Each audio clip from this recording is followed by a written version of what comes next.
Blood bath 50 లక్షల కోట్లు హాంఫట్. అంతర్జాతీయ పరిణామాలతో స్టాక్ మార్కెట్లు కుదేలవుతున్నాయి.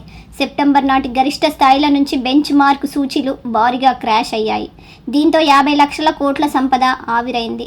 నిఫ్టీ స్మాల్ క్యాప్ 100 గరిష్ట స్థాయి నుంచి 25% పతనం అవ్వడంతో 5.25 లక్షల కోట్లు, నిఫ్టీ మిడ్ క్యాప్ 100 పీక్ నుంచి 21% తగ్గడంతో 13.35 లక్షల కోట్లు కరిగిపోయాయి.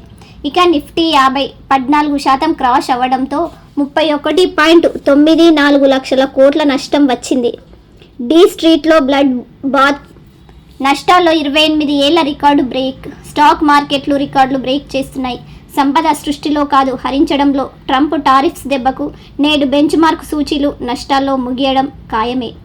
అంటే నిఫ్టీ వరుసగా 5 నెలలు నష్టాల్లో క్లోజ్ అయినట్టు అవుతుంది. 28 ఏళ్ల క్రితం ఇలా జరిగింది. ప్రస్తుతం నిఫ్టీ 22,118, సెన్సెక్స్ 73,204 వద్ద ట్రేడ్ అవుతున్నాయి. దీంతో 7 లక్షల కోట్ల ఇన్వెస్టర్ల సంపద ఆవిరైంది. సూచీలన్నీ విలవిలలాడుతున్నాయి.